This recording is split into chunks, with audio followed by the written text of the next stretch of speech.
Dung Audio xin kính chào quý thính giả. Với mong muốn mang đến cho quý thính giả những câu chuyện hay, những trải nghiệm của những nhân vật đi từ thực tiễn cuộc sống lên trang sách, giúp quý thính giả có những giây phút thư giãn sau những căng thẳng của việc mưu sinh, hoặc có thể mang đến những sự đồng cảm, những sự sẻ chia, góp phần chữa lành một phần nhỏ những tổn thương tương tự mà quý thính giả có thể đã từng có. Để tạo động lực cho Dung Audio đưa lên nhiều câu chuyện như những món ăn tinh thần, làm thú vị hơn cho cuộc sống, mong quý thính giả hãy nhấn cho Dung Audio một nút like, một nút đăng ký và một share nhé. Và bây giờ mời quý thính giả nghe câu chuyện Dung Audio sẽ kể sau đây nhé. Chuyện Những mùa đi qua. Giang sinh ra ở một vùng quê nghèo của Quảng Nam, nơi mùa hè gió Lào thổi qua những mái nhà ngói khô khốc đã ngả màu, còn mùa mưa thì nước dâng ngập bờ ruộng. Quảng Nam những năm ấy nghèo đến mức người ta quen với việc thiếu thốn như một phần của cuộc sống. Gia đình cô đông con, 7 anh chị em chen chúc trong một căn nhà nhỏ. Tiếng cười nói lúc nào cũng đầy, nhưng bữa cơm thì hiếm khi đủ đầy. Cha cô là giáo viên, một người nghiêm khắc và chuẩn mực. Mẹ cô tần tảo, quanh năm với ruộng đồng và bếp núc. Trong cái nghèo, thứ duy nhất không thiếu là niềm tin, phải học để đổi đời. Nhà mình nghèo, chỉ có con đường học. Câu nói đó của cha đã theo Giang suốt những năm tháng tuổi thơ. Giang là đứa con gái thứ tư, không nổi bật, không ồn ào, nhưng trong ánh mắt cô luôn có một thứ gì đó rất cứng cỏi, như thể cô đã sớm hiểu rằng cuộc đời này không dễ dàng. Cô không phải đứa trẻ hay cười, cũng không phải người dễ gần, nhưng ở cô có một thứ rất rõ ràng, ý chí. Cha cô là giáo viên, ông tin vào kỷ luật hơn tình cảm. Đời không cho con quyền sai. Ông nói câu đó nhiều đến mức nó trở thành luật. Giang không nhớ mình bắt đầu sợ sai từ khi nào, chỉ nhớ rằng mỗi lần mắc lỗi cô không khóc, cô chỉ ghi nhớ và không bao giờ lặp lại. Mình cũng lớn lên ở vùng quê ấy, gia đình anh làm nghề buôn bán nhỏ, cũng đông anh em. Giang và Minh được sinh vào những năm 50 của thế kỷ trước. Họ lớn lên giữa khói lửa chiến tranh, giữa những nỗi lo cơm áo. Họ học cùng trường cấp 3, ngồi cách nhau vài dãy bàn. Minh không phải học sinh giỏi nhất lớp, nhưng luôn là người sẵn sàng giúp người khác. Còn Giang thì ít nói, chăm chỉ, gần như không bao giờ để bản thân sai sót. Những năm cấp 3 trôi qua lặng lẽ, như cách Giang vẫn luôn tồn tại. Không ai chú ý nhiều, nhưng cũng không ai có thể thay thế. Minh là một trong số ít người nhận ra điều đó. Ban đầu chỉ là những lần anh quay xuống mượn vở. Giang viết rất sạch, từng dòng chữ ngay ngắn, như thể sai lệch một chút cũng là điều không thể chấp nhận. Minh từng đùa, cậu viết như in vậy. Giang không cười, cô chỉ khẽ gật đầu, như thể lời khen cũng là một thứ dư thừa. Nhưng từ những lần mượn vở, Minh bắt đầu để ý. Không phải vì Giang giỏi nhất lớp, mà vì cô gần như không bao giờ mắc lỗi. Trong khi người khác cố gắng để làm tốt, thì Giang dường như sống để không sai. Một lần hiếm hoi, trong giờ kiểm tra toán, Giang làm sai một bài. Không ai biết, ngoài Minh. Anh ngồi phía sau, nhìn thấy cô dừng bút rất lâu. Không phải vì không biết làm, mà vì cô nhận ra mình đã sai. Cái sai nhỏ thôi, một con số, nhưng với Giang, đó là một vết nứt. Sau giờ học, Minh gọi cô lại. Bài đó, cậu làm lại chưa? Giang khựng lại một chút, ánh mắt cô thoáng qua sự cảnh giác. Rồi. Cậu sai ở bước biến đổi. Giang im lặng. Mình gãi đầu, giọng nhẹ hơn. Không sao đâu, ai cũng sai mà. Câu nói đó với người khác là bình thường, nhưng với Giang, nó gần như vô nghĩa. Cô nhìn Minh lần đầu tiên nhìn thẳng. Không. Minh ngẩn ra. Giang nói chậm rãi từng chữ một. Mình không được phép sai. Không phải là kiêu ngạo, không phải là tự tin, mà là một niềm tin cứng đến mức gần như tàn nhẫn. Mình không biết nói gì thêm, nhưng từ hôm đó anh hiểu, thứ Giang đang mang không chỉ là áp lực học hành, đó là một thứ gì đó sâu hơn, nặng hơn, một lời hứa hoặc một nỗi sợ. Còn Giang, lần đầu tiên nhận ra có người nhìn thấy mình không phải qua điểm số. Những năm cuối cấp, câu nói của cha Giang càng trở nên nặng hơn bao giờ hết. đời không cho con quyền sai. Nhưng đời rốt cuộc vẫn không vận hành theo luật của một người cha. Kỳ thi đại học năm đó khó đến mức nhiều người trong làng nói với nhau rằng đỗ được là chuyện hiếm. Giang bước vào phòng thi với sự chuẩn bị gần như tuyệt đối. Cô không cho phép mình sơ suất, không cho phép một phép tính sai, một câu trả lời mơ hồ. Nhưng khi kết quả về, cô trượt không phải vì cô không đủ giỏi, chỉ là chưa đủ. Lần đầu tiên trong đời, Giang đối diện với một thất bại không thể sửa ngay lập tức. Cô không khóc. Mình cũng trượt, anh không bất ngờ lắm. Anh biết sức mình ở đâu. Nhưng khi nhìn Giang im lặng hơn bình thường, anh hiểu chuyện đó với cô không đơn giản chỉ là thi lại năm sau. Thi lại thôi, Minh nói, giọng nhẹ tênh. Giang không trả lời, nhưng năm sau họ lại cùng nhau thi và họ lại trượt. 2 năm đủ để nhiều người bỏ cuộc. Trong làng bắt đầu có những lời xì xào. Có người nói Giang học nhiều quá nên cứng đầu. Có người nói Minh nên theo buôn bán cùng gia đình cho ổn định. Nhưng Giang vẫn ở đó, cô học lại từ đầu, không phải vì cô quên kiến thức, mà vì cô không chấp nhận bất kỳ khả năng sai nào còn tồn tại. Những cuốn vở mới lại dày lên, từng trang kín chữ vẫn ngay ngắn như cũ, nhưng có gì đó khác đi. Không còn là nỗi sợ sai nữa, mà là sự lì lợm. Minh thì khác, anh vẫn học nhưng không ép mình đến mức nghẹt thở. Anh bắt đầu hiểu rằng có những thứ không cần hoàn hảo mới có thể đi tiếp. Đôi khi chính anh là người kéo Giang ra khỏi những giờ học kéo dài đến kiệt sức. Đi ra ngoài một chút đi. Không, cậu không phải cái máy. Giang im lặng, nhưng có những lần cô đứng dậy thật. Lần thứ 3, họ lại bước vào phòng thi. Không ai nói gì nhiều trước ngày thi. Không còn những lời hứa hẹn, không còn áp lực phải chứng minh điều gì với ai. Chỉ là làm hết sức mình. Khi kết quả được gửi về làng, người đưa tin gọi lớn từ đầu ngõ. Giang đỗ, cô vào Đại học Y Huế, Minh cũng đỗ, anh vào Đại học Sư phạm Quy Nhơn. Không có tiếng reo hò lớn, không có những giọt nước mắt vỡ òa như người ta vẫn tưởng. Giang chỉ ngồi rất lâu, nhìn tờ giấy báo trúng tuyển. 3 lần mới đi qua được một cánh cửa. Cô chợt nhận ra, có những sai lầm không phải để tránh mà để đi xuyên qua. Còn Minh, anh cười, một nụ cười nhẹ như trút được một gánh nặng kéo dài suốt nhiều năm. Thấy chưa? Anh nói, đâu phải cứ không sai mới đi được. Giang nhìn anh, lần này cô không phản bác. Họ rời làng gần như cùng một lúc. Một người đi về phía Huế, một người vào Quy Nhơn. 2 thành phố, 2 nhịp sống khác nhau. Nhưng khoảng cách không phải là thứ khiến họ xa nhau, ít nhất là lúc đầu. Những tháng đầu tiên họ viết thư, không phải vì lãng mạn, chỉ là thói quen. Mình kể về những buổi đứng lớp tập giảng, về việc lần đầu tiên anh nhận ra dạy học không hề đơn giản như anh từng nghĩ. Có những hôm anh viết dài, lan man, kể cả chuyện trời mưa làm ướt hết sách vở. Giang thì khác, thư của cô luôn ngắn, gọn, rõ ràng, như chính con người cô.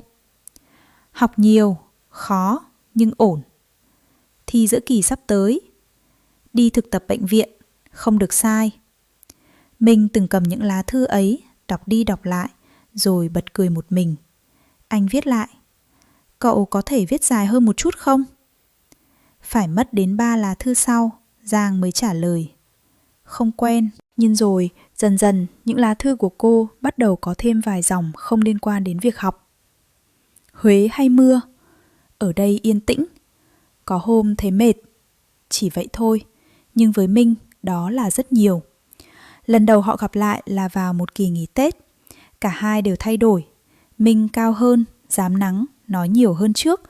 Còn Giang vẫn vậy, nhưng ánh mắt không còn sắc như trước mà có gì đó dịu đi, như thể cô đã học được cách thở giữa những áp lực. Họ đi bộ dọc con đường làng cũ. Mọi thứ vẫn vậy, chỉ có họ là khác. Minh nói đủ thứ chuyện. Giang nghe. Một lúc lâu sau, Minh bất chợt hỏi. Ở đó có ai theo đuổi cậu không? Giang nhìn anh hơi ngạc nhiên. Có. Minh khựng lại, cười gượng. Cậu như vậy, chắc nhiều người thích. Giang im lặng vài giây. Nhưng mình từ chối. Minh không hỏi tiếp nay. Anh đá nhẹ một viên sỏi trên đường. Vì sao? Giang không trả lời ngay. Cô nhìn thẳng về phía trước, giọng rất nhỏ. Không có thời gian. Một câu trả lời rất Giang. Nhưng lần này Minh không tin đó là toàn bộ lý do. Những ngày sau đó họ gặp nhau nhiều hơn. Không phải hẹn hò, không ai gọi tên điều đó. Chỉ là cùng đi chợ giúp gia đình, cùng sửa lại mái nhà sau một cơn mưa, cùng ngồi im lặng bên hiên khi chiều xuống. Có những khoảng lặng kéo dài nhưng không còn gượng gạo. Một buổi tối mất điện, cả làng chìm trong bóng tối, chỉ còn tiếng côn trùng và gió. Họ ngồi ngoài sân, Minh nói khẽ. Hồi đó tớ nghĩ cậu không cần ai. Giang không nhìn anh. Mình cũng nghĩ vậy. Còn bây giờ? Giang im lặng rất lâu, lâu đến mức Minh tưởng cô sẽ không trả lời. Rồi cô nói, không chắc nữa. Đó không phải là một lời tỏ tình, nhưng với Giang, đó là lần đầu tiên cô thừa nhận một khoảng trống trong mình. Minh quay sang nhìn cô. Trong bóng tối, anh không thấy rõ gương mặt, chỉ thấy một con người không còn cứng như trước. Giang. Cậu có cho phép mình sai một lần không? Giang hơi nhíu mày. Ý gì? Minh hít một hơi, như thể gom hết can đảm của mình. Tớ thích cậu. Không vòng vo, không chuẩn bị, chỉ là một câu nói rất thẳng, rất minh. Không gian lại im lặng, gió thổi qua làm rung nhẹ những tàu lá khô. Giang không trả lời ngay. Trái tim cô, thứ mà cô luôn kiểm soát, lần đầu tiên không còn tuân theo quy tắc. Cô đang đứng trước một thứ không thể tính toán, không thể chắc chắn, không thể kiểm soát. Một lựa chọn. Rất lâu sau, cô mới nói. Mình không biết chuyện này đúng hay sai. Minh cười nhẹ. Không cần đúng. Giang quay sang nhìn anh. Ánh mắt cô lần này không còn cứng rắn. Nhưng mình muốn thử. Sau Tết năm đó, họ lại rời đi. Không ai nói ra, nhưng cả hai đều hiểu. Từ lúc ấy, họ không còn chỉ là bạn. Huế đón Giang bằng những cơn mưa rầm rì, kéo dài hết ngày này qua ngày khác. Lịch học dày đặc, những buổi trực đầu tiên, những ca bệnh khiến cô nhận ra sách vở chưa bao giờ là đủ. Quy Nhơn của Minh thì nắng gắt và gió biển. Những buổi đứng lớp tập giảng dần trở nên quen thuộc hơn. Họ vẫn viết thư, nhưng lần này những dòng chữ có thêm một thứ gì đó rất khác. Ăn uống đầy đủ không? Đừng thức khuya quá. Có mệt không? Những câu hỏi đơn giản nhưng là thứ trước đây Giang chưa từng viết cho ai. Rồi một ngày, thư của Minh không đến nữa. 1 tuần, 2 tuần, 1 tháng. Giang vẫn học, vẫn đi thực tập, vẫn giữ nhịp sống kỷ luật như cũ. Nhưng mỗi buổi chiều, cô đều ghé qua phòng trực, hỏi xem có thư không. Không ai biết cô đang chờ, cho đến khi một lá thư cuối cùng đến. Chữ viết vội vàng, không còn ngay ngắn như trước. Mình nghỉ học rồi. Chỉ một dòng đó thôi, nhưng Giang đọc đi đọc lại rất lâu. Phía dưới mình viết thêm. Nhà khó khăn, không lo nổi nữa. Đừng lo cho mình, cậu cứ học tiếp. Giang không trả lời ngay, không phải vì cô không có gì để nói, mà vì lần đầu tiên cô không biết phải nói gì cho đúng. Cô cảm thấy mọi thứ đang đi lệch khỏi những gì cô từng tin rằng có thể kiểm soát. Minh rời Quy Nhơn không lâu sau đó. Anh theo những chuyến tàu chạy dọc đất nước, Bắc Nam, Nam Bắc, mang theo đủ thứ hàng hóa lặt vặt, khi là vải vóc, khi là đồ khô, khi là những thứ mà người ta cần ở nơi này nhưng lại dư thừa ở nơi khác. Những toa tàu ồn ào, chật chội, mùi kim loại, mùi người, mùi hàng hóa trộn lẫn. Đó là một thế giới hoàn toàn khác với giảng đường. Mình học rất nhanh, học cách nói chuyện, cách mặc cả, cách nhìn người, cách chấp nhận rủi ro. Có những chuyến đi lỗ, có những chuyến suýt mất trắng, nhưng anh không kể hết trong thư. Thư của Minh quay lại, ngắn hơn trước, ít chữ hơn nhưng đều đặn. Mình ổn, đang ở Đà Nẵng, chuẩn bị ra Bắc. Kèm theo đó là tiền, không nhiều nhưng đủ để Giang không phải lo từng bữa ăn, từng cuốn sách như trước. Lần đầu nhận được, Giang gửi trả lại, Minh gửi lại lần nữa. Coi như mình đầu tư. Giang viết, mình không cần. Minh trả lời, mình cần. Giang bắt đầu hiểu, Đây không phải là giúp đỡ, đây là cách Minh tồn tại trong cuộc đời cô khi anh không còn đứng cùng một con đường nữa. Những đêm trực khuya trong bệnh viện, khi hành lang chỉ còn ánh đèn trắng lạnh, Giang đôi khi ngồi một mình rất lâu. Cô đã từng tin rằng chỉ cần không sai, mọi thứ sẽ đi đúng hướng. Nhưng Minh, người luôn chấp nhận sai, chấp nhận rẽ ngang, lại đang là người giữ cho cô có thể tiếp tục con đường của mình. Một nghịch lý mà cô không thể giải thích. Có lần, sau một ca trực dài, Giang viết thư cho Minh, lá thư dài nhất từ trước đến giờ. Mình đã nghĩ rất nhiều. Mình không biết chuyện của chúng ta sẽ đi đến đâu. Mình cũng không biết mình có đang ích kỷ không. Nhưng... Cô dừng lại rất lâu trước khi viết tiếp. Đừng dừng lại vì mình. Phải mất gần 1 tháng, Minh mới trả lời. Không. Chỉ một chữ. Nhưng phía dưới anh viết thêm. Mình không dừng lại. Mình chỉ đang đi đường khác thôi. Tình yêu của họ không còn là những buổi đi bộ hay những câu nói ngập ngừng nữa. Nó trở thành những chuyến tàu xuyên đêm, những lá thư đến muộn, những đồng tiền được gói kỹ trong phong bì và những lựa chọn mà không ai trong hai người có thể gọi là đúng hay sai, chỉ là cần thiết. Ngày Giang nhận bằng tốt nghiệp, trời Huế không mưa, một điều hiếm hoi. Cô đứng giữa sân trường, tay cầm tấm bằng bác sĩ, thứ mà cả gia đình cô đã đánh đổi bằng gần như tất cả những gì họ có. Ba cô đến, ông đứng xa, nhìn con gái trong chiếc áo tốt nghiệp, ánh mắt không giấu được niềm tự hào. Người đàn ông luôn nói đời không cho con quyền sai, cuối cùng cũng thấy con mình đi đúng con đường ông đã vạch ra. Mẹ cô khóc, không phải vì buồn mà vì nhẹ nhõm. Giang không khóc, cô chỉ đứng đó rất lâu nhìn tấm bằng trên tay. 3 lần thi, bao nhiêu năm, bao nhiêu cái giá phải trả. Và ở một nơi nào đó, trong tất cả những điều đó, có Minh. Nhưng niềm vui không kéo dài lâu. Khi Giang nói về Minh, không khí trong nhà thay đổi. Con vẫn còn qua lại với nó?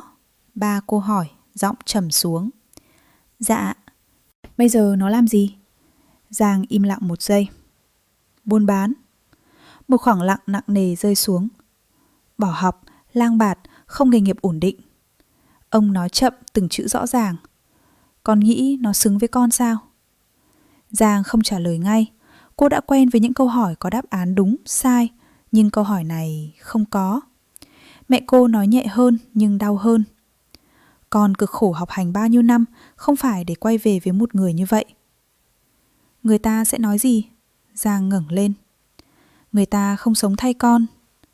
Câu nói đầu tiên mang tính phản kháng của cô, nhưng không phải bốc đồng, chỉ là rõ ràng.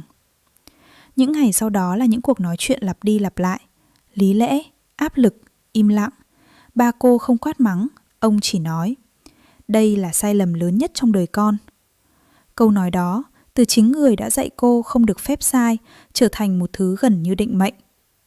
Đêm trước khi rời nhà, Giang ngồi một mình. Cô nhớ lại tất cả, những trang vở không một lỗi sai, những lần thi trượt, những đêm trực bệnh viện, những lá thư, những chuyến tàu. Và một người chưa bao giờ rời khỏi cuộc đời cô, dù đã rẽ sang một con đường hoàn toàn khác. Nếu cuộc đời là một bài toán, thì Minh là biến số duy nhất cô không thể kiểm soát, và cũng là thứ duy nhất cô không muốn loại bỏ. Sáng hôm sau, cô nói với gia đình, con chọn Minh. Không khóc, không run, chỉ là một câu nói, nhưng là lần đầu tiên trong đời, Giang chấp nhận có thể mình đang sai. Minh không biết chuyện cho đến khi Giang xuất hiện trước mặt anh, một buổi chiều tại một ga tàu nhỏ. Anh vừa xuống tàu, người còn ám mùi khói và bụi đường dài. Khi nhìn thấy cô, anh đứng sững lại. Giang. Cô gật đầu. Mình tốt nghiệp rồi. Minh cười, một nụ cười vừa tự hào vừa có gì đó xa xôi. Ừ, tớ biết. Giang nhìn anh rất lâu, rồi cô nói. Mình chọn cậu.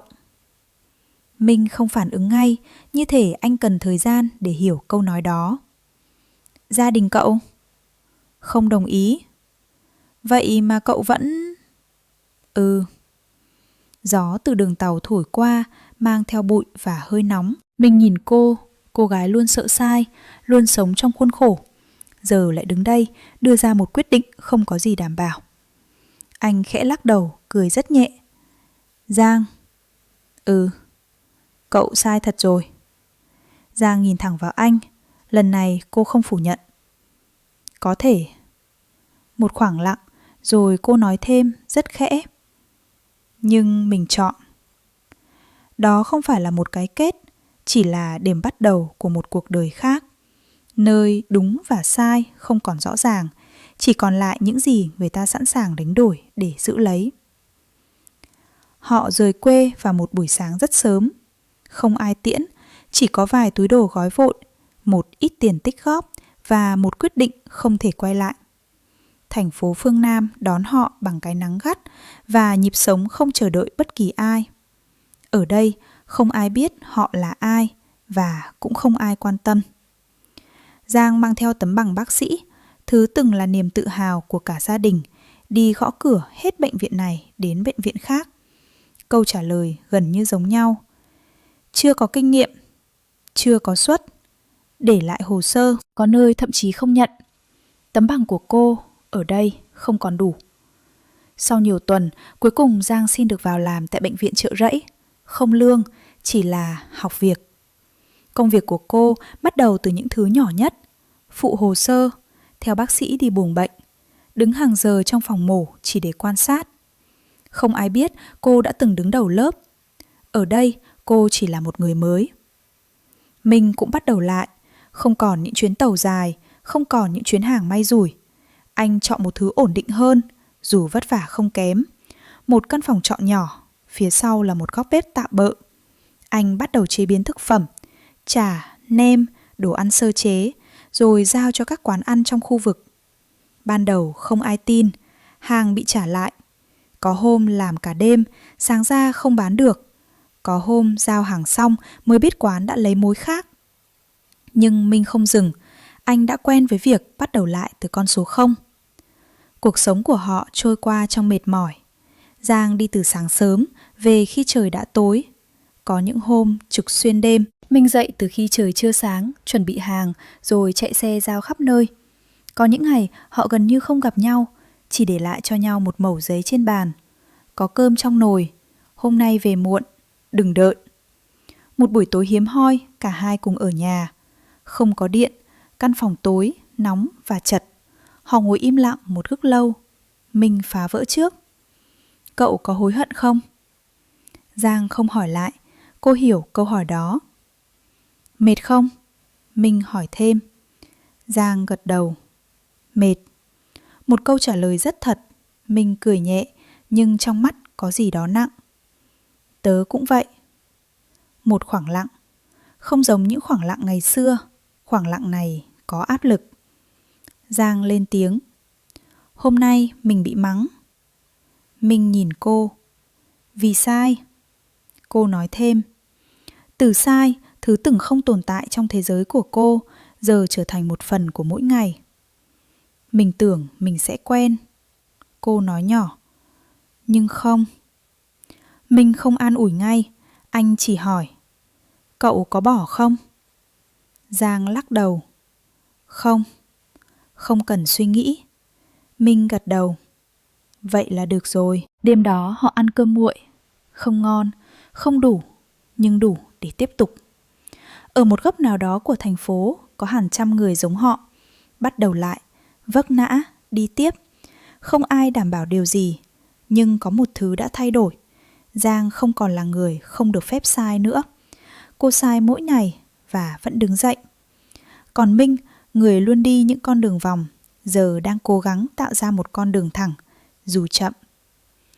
Một tối khác, khi Giang ngủ gục trên bàn, Minh đắp nhẹ chiếc khăn mỏng lên vai cô. Anh nhìn cô rất lâu. Cô gái từng đứng rất xa anh, giờ lại ở đây, trong một căn phòng chật chội, chia sẻ với anh từng ngày mệt mỏi nhất. Anh khẽ nói, vần như thì thầm. Rồi sẽ ổn thôi. Không phải vì anh chắc, mà vì anh không có lựa chọn nào khác ngoài việc tin như vậy. Cơ hội đến với Giang không ồn ào, không phải một bước nhảy vọt, không phải một thành tích đột phá. Chỉ là cô không bỏ cuộc. Những ngày làm không lương kéo dài, Những lần bị nhắc nhở, những ca trực tưởng như không đứng nổi, Giang vẫn ở lại, vẫn làm, vẫn sửa sai. Và rồi, một ngày, trưởng khoa gọi cô lại. Em ở lại làm chính thức. Chỉ một câu đó thôi, nhưng đủ để tất cả những năm tháng trước đó có ý nghĩa. Giang gật đầu, cô không khóc, nhưng khi bước ra khỏi hành lang của bệnh viện Chợ Rẫy, cô đứng rất lâu. Lần này không phải vì áp lực, mà vì nhẹ. Mình cũng dần ổn định, những mối hàng nhỏ ban đầu qua thời gian trở thành những khách quen. Người ta bắt đầu tin vào chất lượng đồ anh làm. Có quán còn đặt hàng cố định mỗi ngày. Anh không còn phải chạy từng đơn lẻ, không còn những hôm lo không bán được. Căn bếp nhỏ phía sau phòng trọ giờ lúc nào cũng đỏ lửa từ sáng sớm. Mồ hôi vẫn nhiều, công việc vẫn nặng, nhưng có một thứ đã khác, ổn định. Họ không còn viết những mẩu giấy đừng đợi nữa. Vì giờ đây, dù muộn, họ vẫn cố ăn với nhau một bữa. Không phải lúc nào cũng đủ đầy, nhưng đủ để nói chuyện. Đứa bé đến vào một thời điểm không ai lên kế hoạch trước. Khi Giang báo tin, mình im lặng rất lâu. Không phải vì không vui, mà vì anh hiểu. Từ đây, mọi thứ sẽ khác. Cậu chắc chứ? Anh hỏi. Giang gật đầu, không do dự. Những tháng sau đó là chuỗi ngày vừa hy vọng, vừa lo lắng. Giang vẫn đi làm, nhưng chậm lại. Minh làm nhiều hơn nữa. Ngày đứa bé ra đời, trời mưa lớn. Một cơn mưa rất giống Huế. Không phải nụ cười nhẹ, thoáng qua như trước, mà là một nụ cười trọn vẹn. Họ đặt tên cho thằng bé. Không phải cái tên cầu kỳ, chỉ là một cái tên mang ý nghĩa đơn giản. Minh Khang. Đêm đầu tiên, khi đứa bé ngủ, căn phòng nhỏ trở nên yên tĩnh lạ thường. Minh ngồi dựa tường, Giang tựa đầu vào vai anh. Không ai nói gì, không cần. Cuộc đời của họ không trở nên dễ dàng hơn, chỉ là có thêm một lý do để không bỏ cuộc. Thời gian trôi đi, cuộc sống của họ dần có hình dạng rõ ràng hơn. Không còn những ngày chật vật từng bữa, không còn những buổi tối chỉ để lại mẩu giấy vội trên bàn. Mọi thứ bắt đầu vào nề nếp. Công việc của Minh ổn định hẳn. Anh có mối hàng đều, có khách quen, có lịch giao cố định. Căn bếp nhỏ ngày nào giờ được dọn dẹp lại gọn gàng hơn, dụng cụ đầy đủ hơn. Anh không còn phải chạy đôn đáo khắp nơi. Lần đầu tiên sau rất nhiều năm, mình có thứ gọi là thời gian. Và anh dùng nó cho gia đình. Anh cũng đã thi lại và đậu đại học Bách Khoa. Mỗi buổi sáng anh dậy sớm hơn Giang, chuẩn bị đồ ăn, sắp xếp công việc rồi chở cô đến bệnh viện Chợ Rẫy. Sau đó anh đến trường. Con đường quen dần, chiếc xe máy cũ vẫn vậy, chỉ có cảm giác là khác. Không còn vội vàng, không còn lo lắng. Giang ngồi phía sau, đôi khi tựa nhẹ vào lưng anh, không nói gì. Nhưng đó là cách cô nghỉ ngơi giữa những ngày làm việc căng thẳng. Họ thuê một người giúp việc để trông bé. Một quyết định không dễ dàng vì với Giang mọi thứ liên quan đến con đều phải đúng. Mình thì vẫn vừa học vừa làm nên cuối cùng họ vẫn chọn như vậy. Không phải để dễ dàng hơn mà để có thể tiếp tục. Rồi Minh cũng tốt nghiệp và nhận tấm bằng kỹ sư điện. Đứa bé lớn lên từng ngày, biết cười, biết gọi, biết chạy lon ton trong căn phòng nhỏ.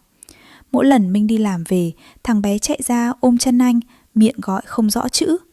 Những lúc đó, mình luôn dừng lại vài giây như để ghi nhớ. Buổi tối, họ ăn cơm cùng nhau thường xuyên hơn, không còn là những bữa ăn vội, có canh nóng, có tiếng trẻ con, có những câu chuyện nhỏ. Hôm nay con làm gì? Hôm nay ở bệnh viện thế nào? Đơn hàng có ổn không? Một buổi tối, sau khi con đã ngủ, Giang nói, cuộc sống này không giống những gì em từng nghĩ. Mình cười nhẹ. Xấu hơn hay tốt hơn? Giang suy nghĩ một lúc. Khác. Cô nhìn quanh căn phòng. Không lớn, không đẹp, nhưng có một thứ mà trước đây cô chưa từng có. Sự bình yên. Có lúc em nghĩ, cô nói chậm, nếu ngày đó em không chọn anh. Mình không để cô nói hết. Thì em vẫn sẽ ổn thôi. Giang lắc đầu. Không phải vậy. Cô nhìn anh, ánh mắt không còn là cô gái luôn sợ sai ngày xưa. Em sẽ sống đúng, nhưng không chắc là sống thật. Minh không nói gì, chỉ khẽ gật đầu. Đêm đó thành phố vẫn ồn ào ngoài kia, nhưng trong căn phòng nhỏ có 3 con người và một cuộc đời không hoàn hảo, nhưng là thứ họ đã tự tay chọn lấy. Danh tiếng của Giang không còn chỉ ở trong khoa. Những bệnh nhân từ nơi khác tìm đến hỏi thẳng tên cô. Có người chấp nhận chờ nhiều ngày chỉ để được khám một lần. Ở bệnh viện Chợ Rẫy, cái tên bác sĩ Giang dần trở thành một sự đảm bảo, và cái giá của sự tin tưởng đó là thời gian. Giang về trễ nhiều hơn, ban đầu là thỉnh thoảng, sau đó là thường xuyên, rồi trở thành bình thường. Mình vẫn giữ thói quen đón cô vào những ngày có thể. Anh đứng ngoài cổng bệnh viện, giữa dòng người ra vào vội vã. Chiếc xe dựng bên cạnh, quen thuộc như một điểm chờ cố định. Nhưng thời gian chờ ngày càng dài. Anh lại đợi chị Giang à? Giọng nói quen thuộc vang lên. Mình quay lại. Mai, trợ lý của Giang. Cô còn trẻ, nhanh nhẹn, luôn theo sát Giang trong những ca bận rộn. Khác với Giang, Mai dễ nói chuyện hơn, hay cười và để ý những điều nhỏ. Dạ, mình gật đầu. Chắc hôm nay lâu đó anh, có ca cấp cứu vừa vào. Mai nói nhẹ như đã quen với việc này. Những lần sau khi Minh đến, nếu Giang chưa xong, Mai sẽ ra nói trước. Đôi khi là một câu thông báo, đôi khi là vài câu chuyện ngắn. Anh làm gì vậy? Mai hỏi một lần khi hai người đứng chờ dưới ánh đèn vàng ngoài cổng. Kỹ sư điện. Vất vả không? Minh cười nhẹ. Cũng tạm. Mai gật đầu. Chị Giang ít khi kể về anh. Câu nói không có ý gì đặc biệt, nhưng Minh vẫn im lặng một chút. Cô ấy không nói nhiều. Có hôm Mai mang ra cho anh một ly nước. Anh uống đi, chắc còn lâu. Minh nhận, khẽ gật đầu. Cảm ơn. Những cuộc nói chuyện nhỏ như vậy lặp lại nhiều lần. Không sâu, không thân, chỉ là đủ để lấp khoảng thời gian chờ đợi. Bên trong bệnh viện, Giang vẫn làm việc như một guồng máy chính xác. Cô không biết Minh đã đứng bao lâu, không biết Mai đã nói gì với anh.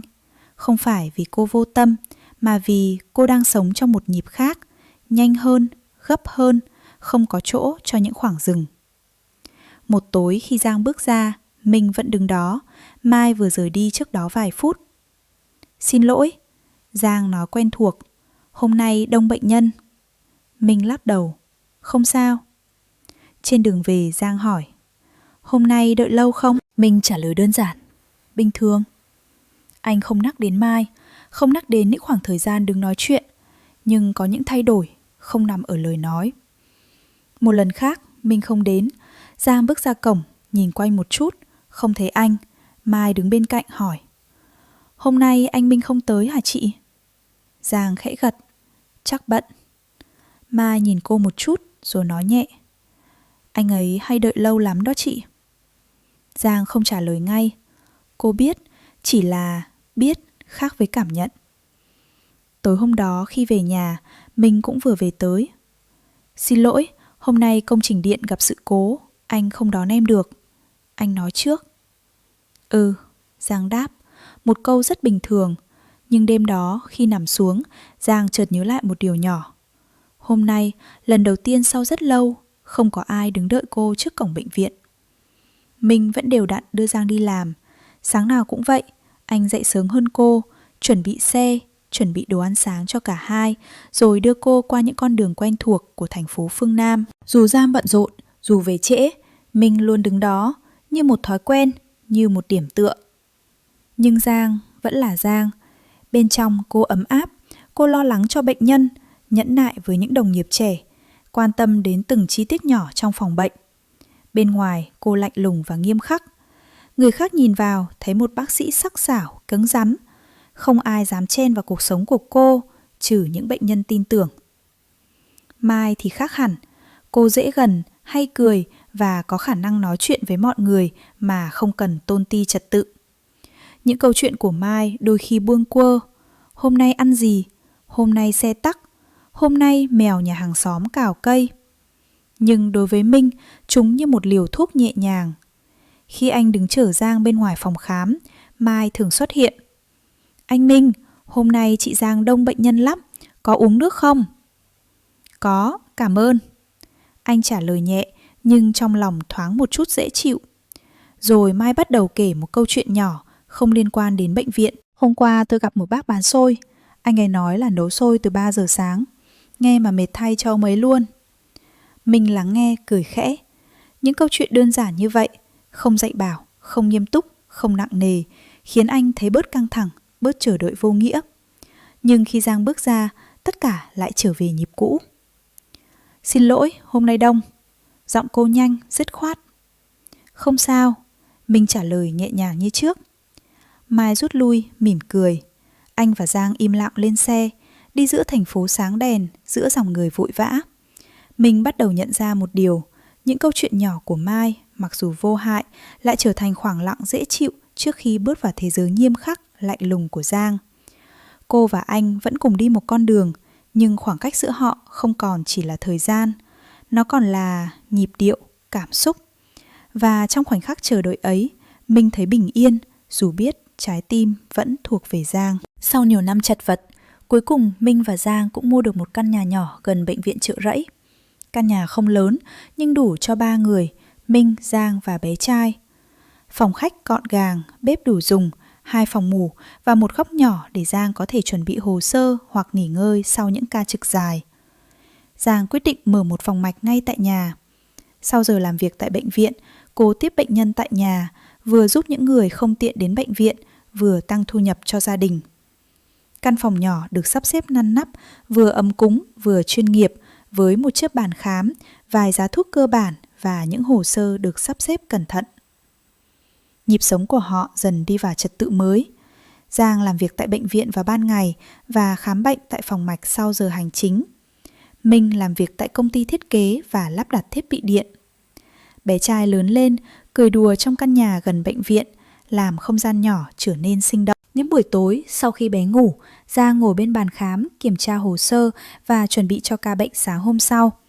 Minh đôi khi đứng bên, dọn dẹp bếp hoặc trò chuyện vài câu để xua tan mệt mỏi. Trong căn nhà nhỏ, giữa nhịp sống bận rộn, họ tìm thấy một điều hiếm hoi, cảm giác gia đình, vừa ấm áp vừa ổn định, đủ để tiếp tục những ngày dài phía trước. Cuộc sống tưởng như êm đềm bỗng thay đổi từng ngày. Những câu chuyện buông lơi, những phút giây trò chuyện nhỏ với Mai, từ đầu chỉ là những câu chuyện vô hại, dần dần trở thành một sợi dây vô hình. Mình nhận ra mình tìm thấy ở Mai sự gần gũi mà trong gia đình, trong căn nhà nhỏ của anh và Giang, anh khó có được. Mai cũng đã có gia đình riêng, nhưng trái tim và cảm xúc của cô bắt đầu trôi về Minh từng ngày. Những lần trao đổi, những ánh mắt vô tình, những nụ cười đơn giản đã khiến cả hai rơi vào tình cảm không thể cưỡng lại. Giang cảm nhận được sự thay đổi, cô luôn tinh tế, luôn để ý từng chi tiết. Một ngày cô không còn trốn tránh thực tại. Minh, Giang nói trong căn nhà yên tĩnh. Em không thể tiếp tục cuộc hôn nhân này nữa. Chúng ta nên ly hôn. Minh im lặng. Anh biết mọi thứ đã vượt ra ngoài tầm kiểm soát. Anh gật đầu, buông lỏng những gì từng là bảo đảm. Anh sẽ ra đi. Tất cả tài sản, nhà cửa đều để em và con. Giang nuốt nước mắt. Cô biết rằng mặc dù trái tim đau, nhưng đây là cách duy nhất để giữ con trai, giữ sự bình yên tối thiểu cho cậu bé. Minh và Mai rời bỏ quá khứ cũ. Cả hai bỏ gia đình cũ, bước vào một cuộc sống mới với nhau. Họ chọn định cư tại Mỹ, nơi có cơ hội xây dựng lại từ đầu, nơi có thể cùng nhau viết những trang mới của cuộc đời. Ở lại Việt Nam, Giang một mình nuôi con trai. Những đêm cô ôm con ngủ, đôi lúc vẫn nghĩ về những năm tháng đã qua, về tình yêu, về hôn nhân, về sự hy sinh. Nhưng cô biết cô đã chọn con đường của riêng mình, nuôi dạy con, tiếp tục sự nghiệp bác sĩ và đứng vững giữa tất cả những gì cuộc đời đặt ra. Minh và Mai bên nhau, nhưng hành trình này không hề dễ dàng. Họ rời quê hương, rời tất cả những gì quen thuộc, mang theo tình yêu nhưng cũng mang theo nỗi ân hận, trách nhiệm chưa giải quyết xong và những ngày tháng mới đầy thử thách nơi đất Mỹ. Cuộc đời của ba người từ đây đi theo những con đường riêng, một cuộc sống mới bắt đầu với tình yêu, với hy sinh, với lựa chọn và với những gì họ phải đánh đổi để đi đến đó. Giang một mình nuôi con trai. Ban ngày cô là một bác sĩ nghiêm túc, xuất sắc và tận tâm tại bệnh viện Chợ Rẫy. Nhờ năng lực và sự tận tụy, cô được giao làm trưởng khoa, vị trí vừa là vinh dự vừa là trách nhiệm nặng nề. Mỗi quyết định của cô đều ảnh hưởng đến bệnh nhân, đến đồng nghiệp và đôi khi còn đến cả cuộc sống của những người xung quanh. Buổi tối, Giang lại trở thành mẹ đơn thân, nấu cơm, giúp con học, dỗ con ngủ. Tất cả những việc tưởng đơn giản nhưng lại chiếm hết thời gian và năng lượng sau một ngày dài. Nhưng cô chưa từng than vãn. Với Giang, đây là cách duy nhất để con trai lớn lên trong vòng te mẹ, dù thiếu bóng cha. Những ngày trôi qua, bé trai dần lớn, bắt đầu đặt những câu hỏi ngây ngô nhưng khiến Giang trăn trở. Ba đâu rồi mẹ? Giang chỉ mỉm cười, ôm con, nhẹ nhàng giải thích.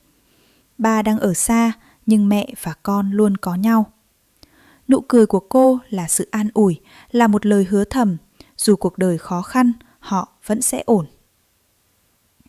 Ở bên kia bán cầu, Minh và Mai bước vào cuộc sống mới tại Mỹ. Họ có nhau nhưng mọi thứ không hề đơn giản. Công việc mới, ngôn ngữ, văn hóa, áp lực sinh tồn nơi đất khách, tất cả buộc họ phải cố gắng. Và bên cạnh đó, nỗi day dứt về quá khứ, về Giang, về con trai Minh, về những gia đình bị bỏ lại, luôn âm ỉ trong lòng. Minh thường thức khuya cùng Mai, nói về những gì đã qua, cố gắng giải thích, bù đắp. Nhưng cả hai đều biết, không gì có thể thay đổi quá khứ. Giang và Minh, hai con đường đã rẽ ra.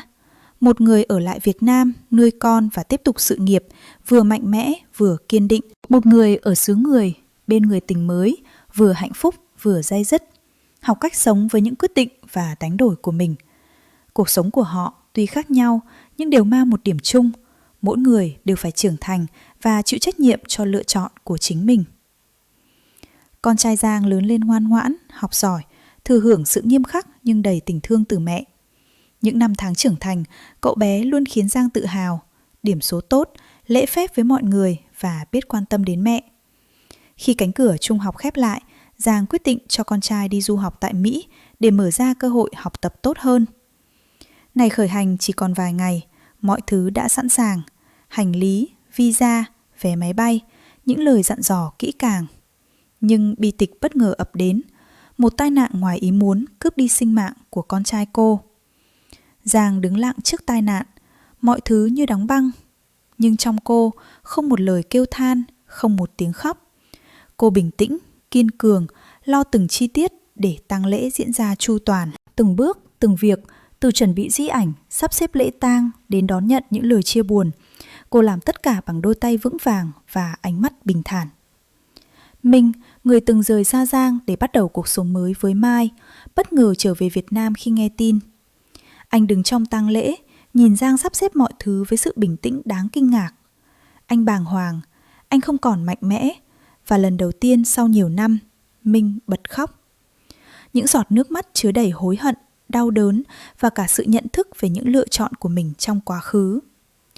Giang nhìn Minh, không trách, không oán, chỉ là một ánh mắt sâu lắng như ghi nhớ tất cả những gì đã qua, niềm hạnh phúc, những mất mát và sức mạnh để bước tiếp.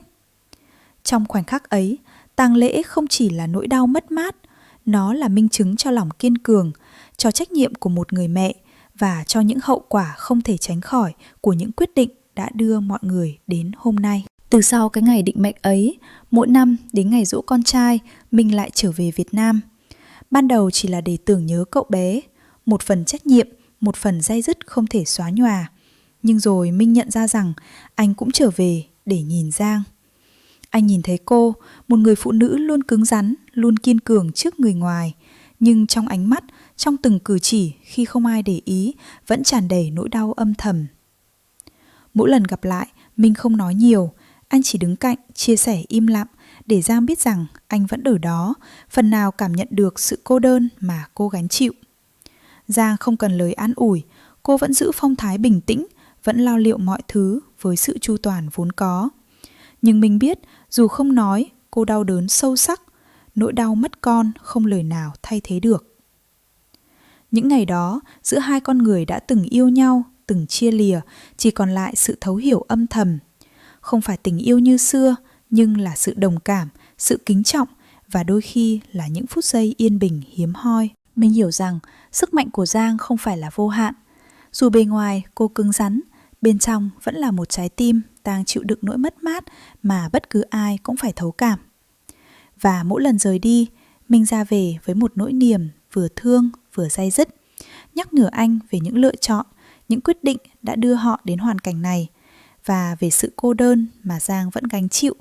Một cô đơn mà anh không thể chia sẻ nhưng luôn cảm nhận sâu sắc.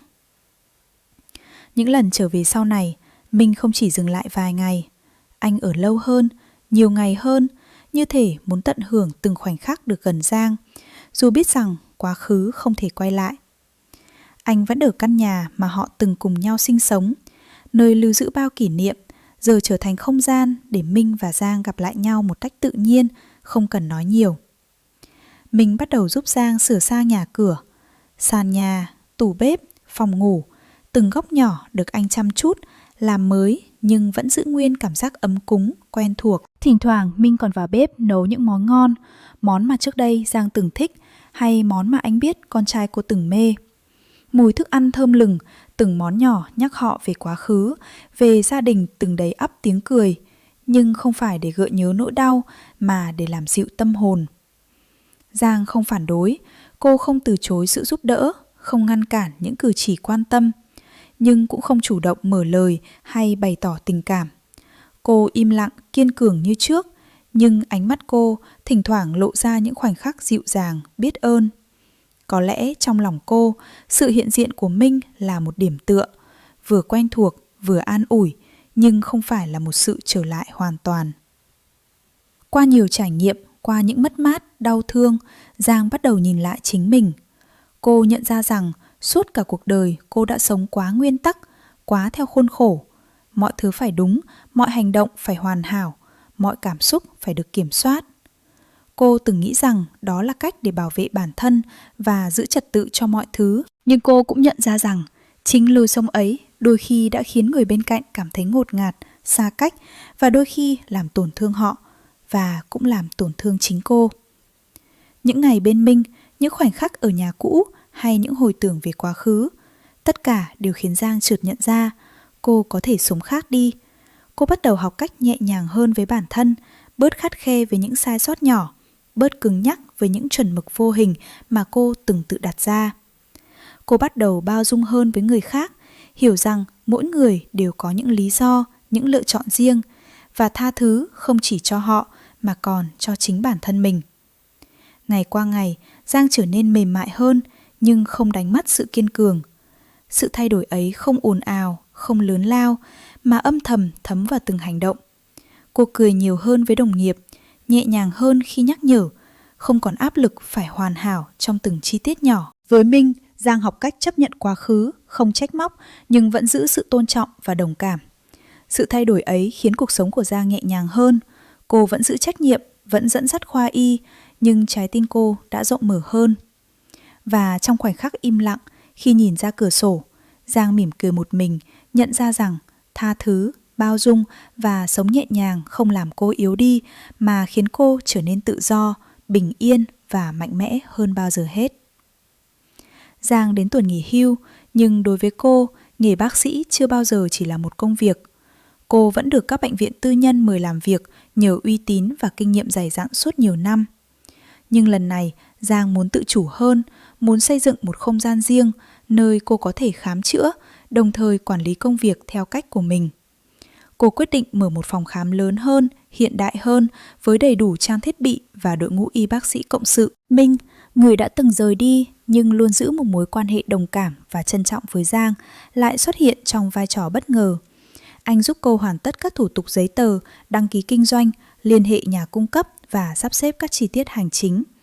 Những ngày làm việc cùng nhau trong không khí yên ắng nhưng thân thiện khiến Giang nhận ra, dù quá khứ có phức tạp, Minh vẫn là người bạn đồng hành quý giá, một sự hiện diện dịu dàng và đáng tin cậy. Phòng khám mới đi vào hoạt động, Giang đứng giữa không gian rộng rãi, ánh sáng chan hòa, nhìn từng phòng khám, từng thiết bị mới và nhận ra rằng đây không chỉ là nơi chữa bệnh mà còn là minh chứng cho những năm tháng cô nỗ lực vượt qua thử thách và học cách sống nhẹ nhàng hơn, bao dung hơn. Mình đứng bên cạnh, nở nụ cười ấm áp khi thấy Giang tự tin bước vào phòng khám, tiếp đón bệnh nhân. Không lời nói hoa mỹ, nhưng cả hai đều hiểu họ đã tìm được một nhịp sống mới, một nhịp sống dung dị, trọn vẹn, dù còn lưu giữ ký ức buồn và day dứt từ quá khứ. Khoảnh khắc ấy, Giang nhận ra rằng sự nghiệp, tình cảm, gia đình và cả những mất mát đã giúp cô trở thành con người mà cô muốn trở thành, bình thản, kiên cường nhưng cũng biết yêu thương và bao dung. Minh sau nhiều năm xa quê dần cảm nhận nỗi nhớ Việt Nam, nỗi nhớ gia đình và những kỷ niệm cũ. Anh quyết định sẽ trở về sống hẳn tại Việt Nam. Một trong những việc đầu tiên anh làm là gặp lại các anh chị em của Giang. Những buổi trà chiều, những bữa cơm gia đình nhỏ, những câu chuyện rôm rả kể về quá khứ. Tất cả khiến Minh cảm nhận được giá trị của sự gắn kết. Dần dần, mối quan hệ giữa anh và gia đình Giang trở nên ấm áp hơn, không còn xa cách như trước. Mẹ Giang cũng âm thầm quan sát. Bà nhìn con gái, nhìn Minh và nhận ra rằng giữa họ vẫn tồn tại một sự đồng điệu, một sự hiểu nhau sâu sắc mà thời gian và thử thách không thể xóa nhòa. Bà từng lo lắng cho con gái, từng phản đối Minh khi họ còn trẻ. Nhưng bây giờ bà mong con có nơi bầu bạn, mong cô được sống với sự đồng cảm, quan tâm và chia sẻ. Mẹ Giang hiểu rằng giữa Minh và Mai sau những giây phút xao lòng giờ chỉ còn lại tình nghĩa và sự dằn vặt. Giữa họ cũng không có con cái chung để ràng buộc. Và vì thế, Minh trở về Việt Nam không phải chỉ để nhớ quá khứ mà còn để tìm lại những mảnh quan hệ và cảm giác thuộc về. Minh tự nhủ đôi khi trong im lặng. Nếu ngày đó Giang dễ dàng tha thứ một chút, biết đâu mọi thứ đã khác. Có lẽ họ đã không ly hôn, có lẽ con trai vẫn còn bên họ và họ đã cùng nhau bước tiếp. Nhưng quá khứ không thể thay đổi, chỉ còn lại những bài học, những ký ức và những cơ hội để bù đắp theo cách khác, bằng sự chân thành, bằng đồng cảm và bằng những hành động âm thầm, nhẹ nhàng nhưng đầy ý nghĩa. Ở phía Giang, nhìn thấy Minh trở về, cô nhận ra anh vẫn là người hiểu cô nhất, vẫn là người có thể chia sẻ những khoảnh khắc yên lặng, hiểu nỗi cô đơn, hiểu nỗi đau và đôi khi là một sự đồng hành tinh tế mà không lời nào nói ra. Và trong cô, một lần nữa, trái tim biết ơn những mối quan hệ còn lại, biết mở rộng để bao dung hơn, nhẹ nhàng hơn mà vẫn giữ sự kiên cường vốn có. Minh trở về Việt Nam, hẳn sống gần Giang. Anh không chen vào cuộc sống riêng của cô, cũng không đòi hỏi tình cảm cũ. Thay vào đó, anh trở thành một người bạn đồng hành tinh tế, luôn ở đó khi Giang cần, luôn giúp cô những việc nhỏ nhặt mà cô không phải nhọc tâm lo lắng. Họ cùng nhau chăm sóc căn nhà, cùng sắp xếp các công việc liên quan đến phòng khám. Minh thỉnh thoảng nấu những món Giang thích hoặc dọn dẹp, sửa sang những góc nhỏ mà Giang không có thời gian để chăm sóc. Những hành động ấy không lời nhưng khiến Giang cảm nhận được sự quan tâm, sự đồng cảm và lòng biết ơn. Giang cũng học cách mở lòng hơn. Cô không còn quá nghiêm khắc với bản thân, không ép mình phải hoàn hảo trong mọi việc.